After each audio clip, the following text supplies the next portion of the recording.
Don't you dare come to my graduation ceremony. If a plain old lady like you shows up, you'll be the laughingstock of everyone. It's my big day. Do not come, ever. I feel dizzy at Emily's words about becoming the laughingstock of everyone. Clearly, Emily doesn't think of me as family. To Emily, I am an embarrassment. Hey, old lady.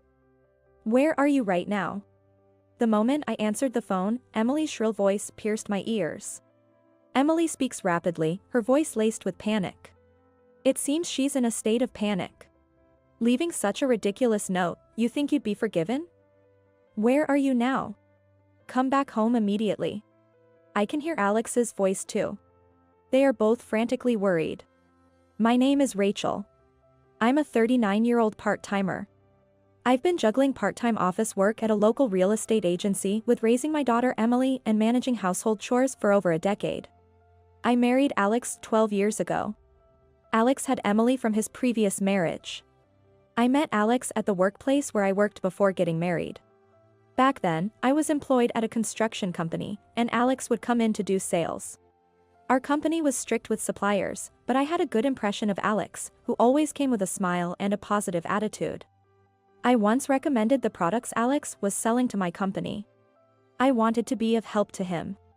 As a result, his company was thankfully selected. This led to us going out for meals several times, which deepened our relationship, and he eventually proposed. I happily accepted his proposal, quit my job in celebration, and started preparation for the wedding. Just before the wedding, Alex confessed that he was living with his 6-year-old daughter. At first, I thought it was a lie. It was a hard story to believe. But it was true. I met Emily a week before the wedding. Perhaps Emily was so shy that she hid behind Alex and wouldn't come out to me. That's when I decided I would live with them for Emily's sake. I thought, I will make Emily a fine adult. I decided to take good care of Emily until she graduated from high school. I'm not sure why I thought this way, but Emily's anxious gaze peeking out from behind Alex was unforgettable. I braced myself and decided to marry Alex. It was my first marriage, and my family was strongly against it. My father was furious, saying, "It's outrageous and they're making a fool of you," but I went against my parents' wishes and married. If I had followed my parents at that time, I might have avoided the hell that was about to begin. 12 years have passed since the marriage. Emily is now 18. She is due to graduate from high school this year. Normally, this would be a cause for celebration. However, I couldn't genuinely be happy. The thought I had when I decided to marry, to make her a fine adult, haunts me. Hey, old hag. Where's my t-shirt? Where did you put it? You didn't steal it, did you? 2 years after we started living together, Emily began calling me old hag. She used to be kind in the beginning. She gradually got used to me, but one day, she started calling me old hag and her attitude became more aggressive. Is this the t-shirt you're looking for? I took it out from the folded laundry and handed it to Emily. Why did you wash it? What if it shrinks? You're supposed to dry clean it, you know. You're so clueless. Really, so dull. I thought the fabric of this t-shirt would get damaged at the dry cleaners, so I hand washed and air dried it instead. But I couldn't say that to Emily, so all I could reply was, "I'm sorry." Emily snatched it from my hands as if she was grabbing it and left, saying, "Really, you're useless," as her parting shot. Emily's words are sharp, piercing my heart. I couldn't argue back, I could only apologize. I didn't understand why Emily had become so harsh towards me. Initially, I thought she was being teased about her father's remarriage, but it seemed that wasn't the case. Around that time, Alex's attitude began to change. He used to have the same smiling face he had when he was selling, but lately, he hardly smiles at home and often sulks. Emily's attitude towards me changed along with his behavior. I thought there must be something lacking in me, so I made sure not to skimp on household chores and to keep a close watch on Emily. I wanted Emily to grow up to be a respectable adult. But contrary to my wishes, Emily's attitude towards me was getting worse day by day. Calling me old hag had become the norm. I no longer heard words like "thank you" from Emily. What was surprising was that during the elementary school parents' evening, it was mentioned that Emily behaved normally in class and there was no sign of any aggressive behavior whatsoever. Alex also talks to Emily normally. Sometimes, he even shows her a smile. That means, she only shows such terrible attitude towards me. This hurt me even more. Even if I tried to talk to Alex, he was distant towards me, completely changed from before. I had no one to talk about it. I continued my life carrying a heavy and dark weight in my heart. I was becoming increasingly isolated within my home. My isolation at home was getting worse. Since middle school, Emily stopped telling me about school, and Alex would attend events. I was in a state where I had to learn about the schedule of the sports festival and cultural festival from the neighbors. It seemed that Alex and Emily were still getting along well, sometimes going out together. I wanted to be treated as a family member by Alex and Emily. I had always wanted us to live happily together. I never imagined it would be this painful to have that wish unfulfilled. And Alex's attitude was getting worse. There's dust on the stairs. Clean it up. Aren't you a full-time housewife? The toilet paper is running out. Have you even cleaned the toilet? You're really clumsy, you know. I frequently received such remarks from Alex. Originally, when we first got married, we used to share household chores. Alex used to do the household chores when he was living alone with Emily. He was happy that we could share the chores at first. But now, I'm the one doing all the household chores. Even though you're a full-time housewife, it's not right for you to do all the household chores, Alex used to say. Emily was an easy child, but that somehow held me back and made me feel worse. When I tried to talk to Alex, he just said, "You're not trying hard enough." In the end, it's all my fault. The more I tried to talk to Alex, the heavier the oppressive fog became in my heart. And he would nitpick my household mishaps, relentlessly blaming me. You can't even clean properly, no growth even after all these years. Do you lack the ability to learn? Alex looked down on me with a look of disbelief. All I could do was apologize. I'm sorry. I'm really sorry. I'll try my hardest. Please forgive me. Alex let out an exaggerated sigh, as if exasperated. Even if you try your hardest, you won't be able to do it. That's why you get scolded. You always say you'll do it. But you've never actually done it, have you? Alex's words cut deep into my heart. Time passed while my heart was weary, and Emily turned 18. I was concerned about Emily's future, but she wouldn't tell me anything. Alex wouldn't talk to me about it either. By this time, I had stopped talking to Alex and Emily about anything other than absolutely necessary matters. I happened to overhear Emily and Alex talking about her future after graduation. I knew it was eavesdropping, but I wanted to know, so I stopped and listened until the end. It's decided. I got into university with a recommendation, and I even got a scholarship. It's all thanks to you, Dad. Thank you. I could hear the joy in Emily's voice. She would never speak to me with such a tone. That's great, it's all the result of your hard work. It was worth leaving all the household chores to that clumsy housekeeper. What does this mean? Could I possibly be the housekeeper they're referring to? Yeah, it was a good outlet for my stress. I could hear their contemptuous laughter. I quietly left the spot and locked myself in the bathroom. This was the only place I could be alone. I crouched down in the bathroom, holding my head and crying. To think that Alex and Emily thought of me like that. I had endured the last 10 years. No matter how close I was to breaking, I continued to be Emily's mother and Alex's wife. Even when my heart screamed that it was too much, I pushed myself to keep going. There were times when I felt I couldn't get up, but I forced myself to, made lunch, prepared breakfast, and managed all the household chores like laundry and cleaning. Honestly, I wanted to just lie down and stay down. But if I did that, I was sure I would never be needed by Alex and Emily again. That fear drove me. I spent my days in exhaustion. Honestly, I don't remember much from that time. One day, after I went shopping, a neighbor told me something shocking. Tomorrow was Emily's high school graduation ceremony. I couldn't say I didn't know, so I just smiled vaguely and left. As soon as I got home, I collapsed on the sofa. I had always thought I would make Emily into a respectable adult. High school graduation was a milestone I had in mind for that. Again, I was the only one left out. In this house, I'm not allowed to have a smartphone or use a computer. All I have is a simple flip phone that can only make calls. Alex handles all the school-related matters, so I don't have any mom friends. I have no way to get information about the school. Still, I learned about the dates of sports festivals and recitals from conversations with neighbors or school kids, and I secretly attended them. I wanted to properly attend the high school graduation and celebrate her step into adulthood. As I was crying on the sofa, Emily came home from school. "Old hag, why are you slacking off? It's so gloomy. It makes the whole house dark. Can't you do something about it?" Emily glared at me. Even though it was because of her. If Emily had told me about the graduation date, I wouldn't have felt this way. For the first time, I felt anger rising from the depths of my heart, slowly but surely.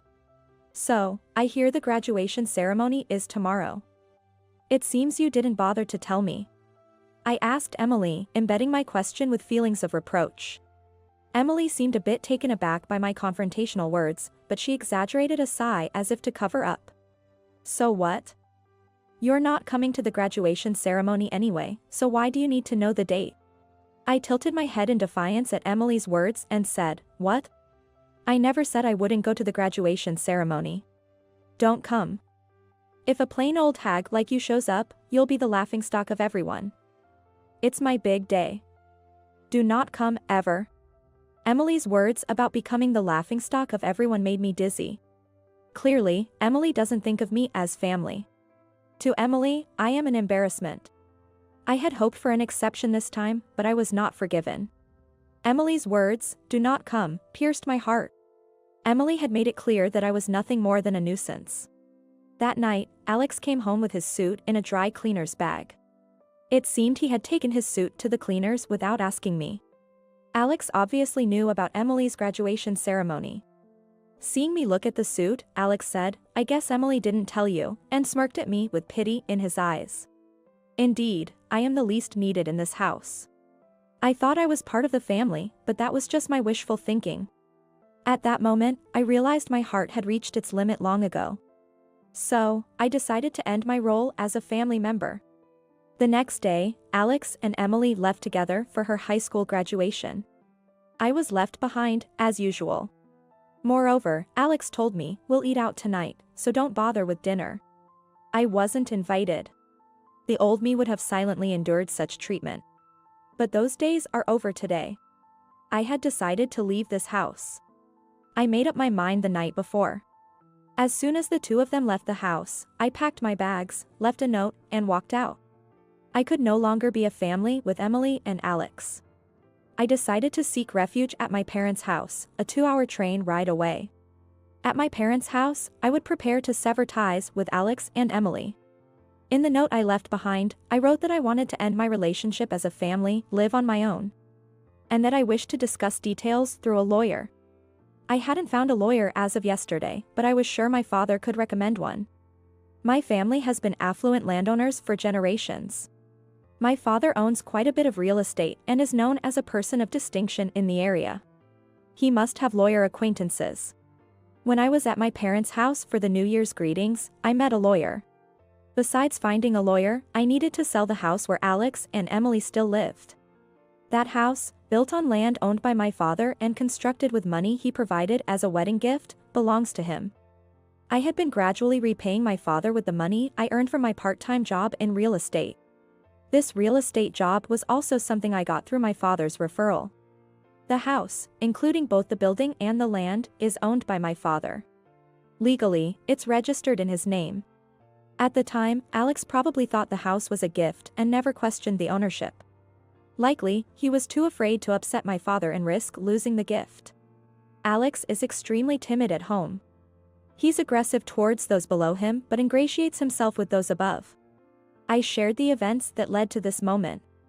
As I spoke, tears wouldn't stop flowing. My sobs interrupted my story many times, but my father listened until the end.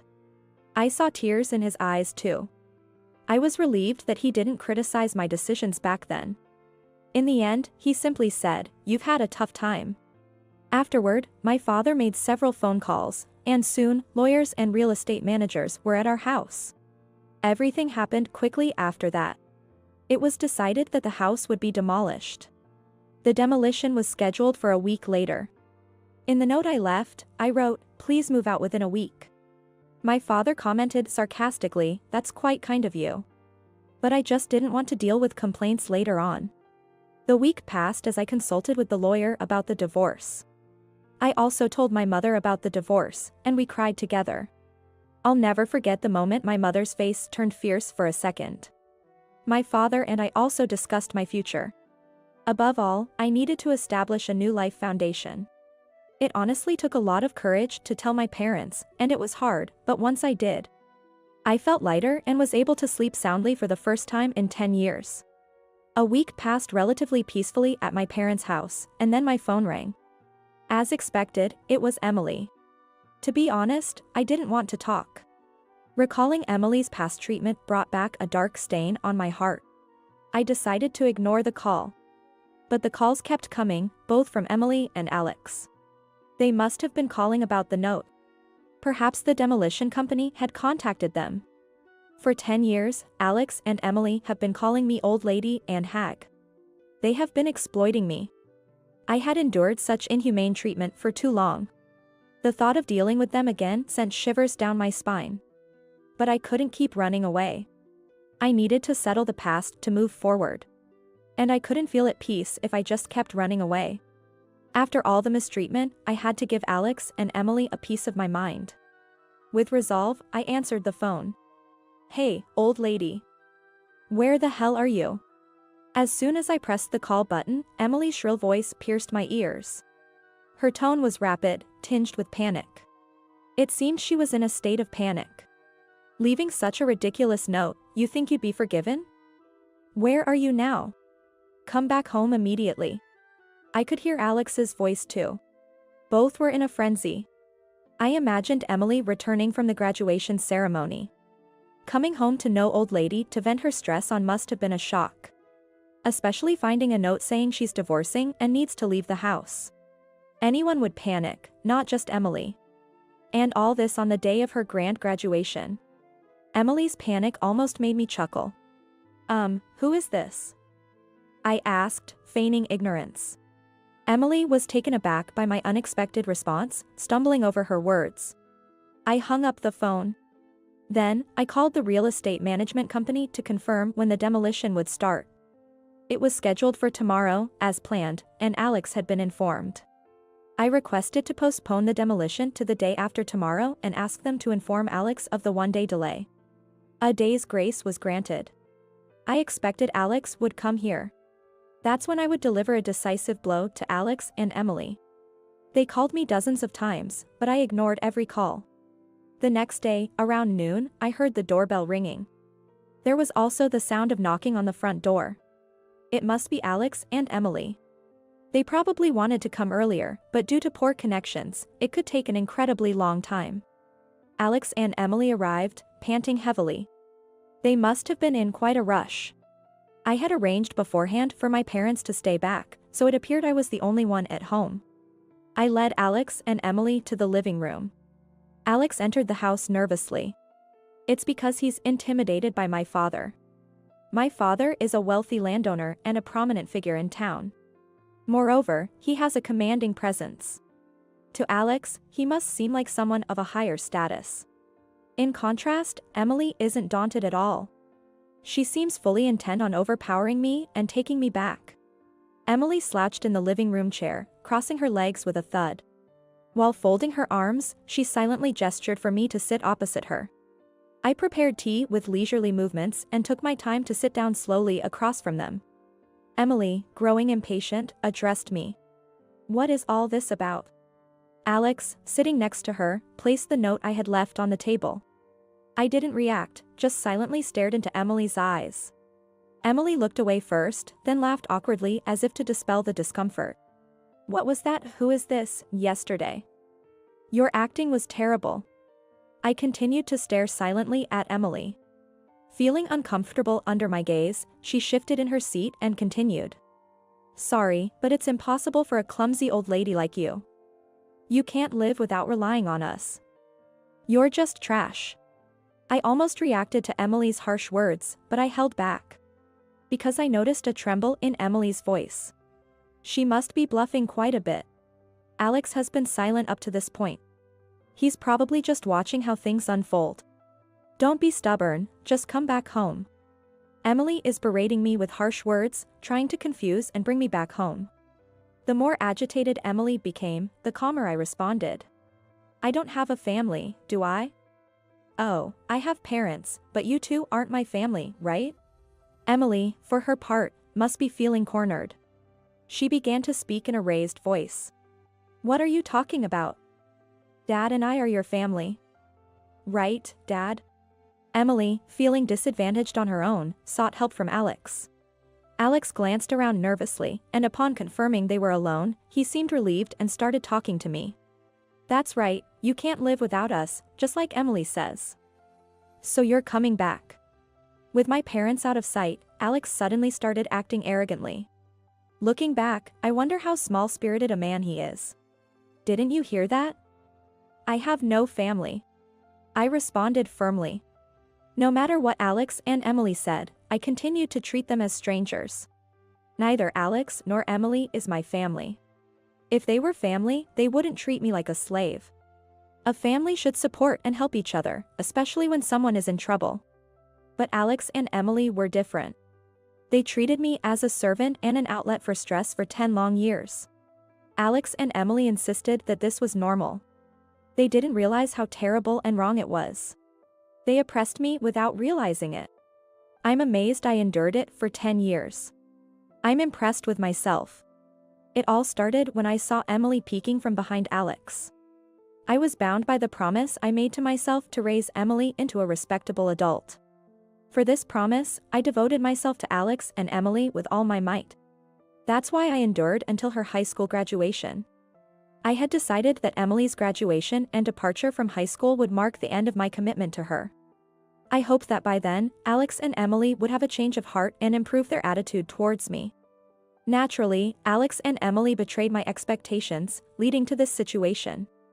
Their behavior the day before the graduation ceremony sealed everything. That's why I'm confronting them with the appropriate attitude now. Alex and Emily are no longer my family. That's why I don't treat them as family. Perhaps realizing the meaning behind my treatment as strangers, Emily changed her approach. We're family, right, Mom? Stop this silly act, please. Suddenly, old hag has changed to Mom. Emily must be realizing things won't go as before. Alex, too, watches us nervously, holding his breath. I might not be your birth mother, but we've lived together all this time. So please listen to my request. Emily unfolded her arms and clasped her hands in front of her. Her previously arrogant posture is now leaning forward. I don't listen any favors from someone who are not my family. I remained calm, suppressing my emotions and responding coldly. Tears welled up in Emily's eyes. She pleaded desperately. Please listen to me. That note was a lie, right? You're not really selling the house, are you? It can't be true. Because you're my mom. Emily's use of mom repulsed me. Moreover, her main concern seemed to be about the house. She must be anxious about losing the house. The house is indeed going to be gone. My question is that it's really what they are concerned about. In the end, it seems all that matters to them is having a place to live, whether I'm there or not. No matter how much Emily pleads, my feelings won't change. Emily kept her face down. It seemed like she was crying.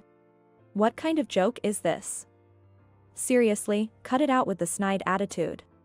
Alex, perhaps unsettled by Emily's tears, lashed out at me. What's with that note?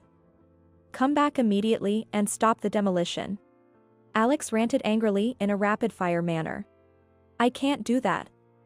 It's already been decided. I continued to respond in a voice strained with suppressed emotion. Do you think you can do this to your family and be forgiven? That's why I keep saying you are not my family. Neither Alex nor Emily seem to be listening at all. Enough already. Haven't I told you, we're not family? How many times do you think I've repeated the same words? Suddenly, Alex stood up and slammed his fist on the table. Cut the crap. I was startled but managed to suppress my emotions and not react. Who's joking here? It's impossible to act like a family now after not being treated as one for 10 years. I realized my voice came out harsher than I thought. I was angry too. I didn't show it, but anger was welling up from deep inside me, ready to erupt like a volcano. I couldn't forgive Alex and Emily's selfish actions to such an extent. They trampled on my decade of hellish suffering and my efforts to overcome it. I tried to become a family with Alex and Emily. However, they rejected that, mocked me, and took advantage of me to the fullest. They will never understand how lonely and painful it was to be left out. Despite my repeated wishes to be treated as family, they never came true. It took me 10 years to give up. Despite my efforts to build a relationship as Emily's mother and as a family, it ended like this. A self-mocking smile appeared on my face. Seeing my dry smile, Alex and Emily looked at me in shock. Alex seemed to lose his strength and slumped back into his chair. These two, until the very end, intended to use me, without understanding my feelings. No matter how much I cared for Alex and Emily, they never cared for me. Even though I cherished them, they never cherished me. And then, when they found themselves in a tight spot, they tried to use me by saying things like we're family, which they never believed. It's just too convenient. I felt not just a headache but even nausea. Why did I endure this for 10 years for them? Looking back, it's a mystery. But there's no point in reflecting on it now. A future together with Alex, Emily, and me is impossible.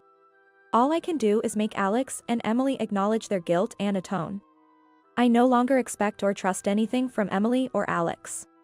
Alex came closer, holding my hands, and began to apologize. I'm sorry. Please come back. I'm begging you. Even with these apologies and pleas for return, they don't touch my heart at all. I won't extend a helping hand, nor will I ever consider living together again. Enough already. I'm no longer part of your family. I'm a stranger. Following Alex, Emily also began to apologize deeply. I'm sorry. Please forgive us. We're family, after all, let's go back together. I'm completely astounded by their self-serving statements. Treating me like a stranger for 10 years, and now what? Come back because we're family? Did you really think I'd be okay with that? That's wishful thinking. No way. It seems I'm no longer able to remain calm. Words just come spilling out, driven by momentum. Words that I would never have said before are now escaping my lips. Words I had held back out of consideration for Alex and Emily are now pouring out. I don't want to hear your excuses. I can't trust any words from you. I can never think of us as a family ever again. At this point, I placed a piece of paper in front of Alex.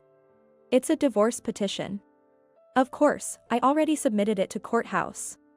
You will get the response papers of divorce from courthouse. So, just accept it.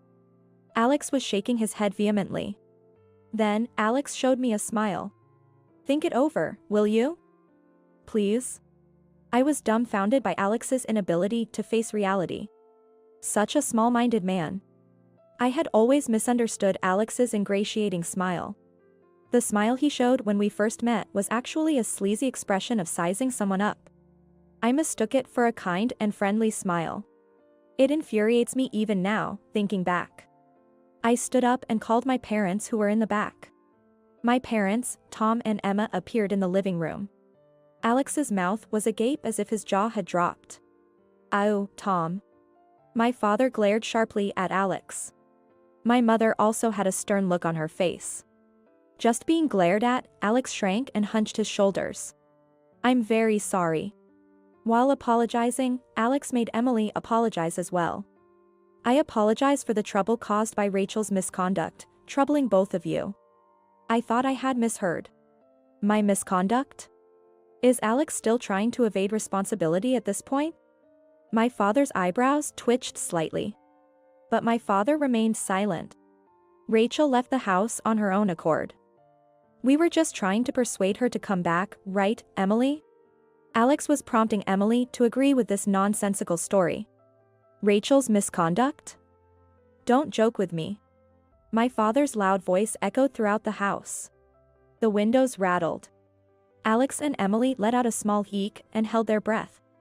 My father stood in front of Alex, bending down to meet his gaze. How could you possibly think Rachel was being selfish? You only think about yourself. You're truly a small man. Then, my father turned to Emily. You've gone along with this man and done some terrible things. What did you think of Rachel? You fools. Again, my father's loud voice filled the room. Emily was so scared that her body was shaking. My father stood up, towering over them in a formidable stance. Emily, you've been causing trouble at school too, haven't you? I've had it investigated. Indeed, through my father's connections, we hired a detective agency to look into Emily. And it turned out she had been extorting money from a fellow student at school. The victimized girl was too scared to consult anyone, but my father has been making preparations to file criminal charges. Emily had been doing the same thing at school as she did to me, looking down on others. Emily exclaimed, "How come?" with her eyes wide open. Did that snitch rat me out? I felt like I was seeing Emily's true nature. Absolutely no remorse. She's probably only thinking about getting through this situation. Alex, you too. You've been embezzling company funds. This was also revealed through the detective agency's investigation. Alex had been making up fake business trips. My father had hired the detective agency to strengthen my position in the divorce, but it unearthed shocking facts about both of them. Why would you go that far? Was it her? Alex's reaction was similar to Emily's. No remorse whatsoever. Their inability to accept their situation is just too much. They won't get away with just punishment from me, they'll face social sanctions too. Then, my mother spoke up. All right, the discussion is over. Accept the divorce and leave this house as soon as possible. Alex was sobbing and muttering, "No, I don't want to," but he seemed to give up finally. He sat down with a dead look on his face. I glanced at the clock. It was almost 7 p.m. The last train heading up is at 7:30 p.m. If they miss that, there will be no trains until tomorrow morning. In a small town like this, there are no taxis available. If they don't catch the last train, Alex and Emily won't make it to the demolition tomorrow. They probably haven't packed anything, thinking they could persuade me. As I hesitated to tell them this, Emily suddenly started acting sulky and said something unbelievable. But this divorce was initiated by you, right? Dad should get alimony. Maybe Emily was resorting to defiance after being exposed. Both my parents looked surprised. That's impossible. What you've done is essentially domestic violence and a crime. Emily flinched for a moment but defiantly retorted, "Show me the proof then." I placed a notebook on the table. This is a diary I started writing since I got married. Emily gave me a scornful look. You don't have a smartphone or a computer, what kind of evidence do you have? It seems you're unaware that a diary can be a valid piece of evidence. Not just videos, audio, or photos. Emily looked dumbfounded. Right, even the lawyer agreed. This diary is a valid piece of evidence. Alex and Emily, resigned, hung their heads. I exaggeratedly checked my wristwatch. The last train up has already left. You won't be able to get home tonight. My mother looked at Alex and Emily with a smug expression. Indeed. There are no taxis around here. I wonder if there are any convenient hotels around. Now that everything is settled, please leave immediately. Alex and Emily were hurried out of the house.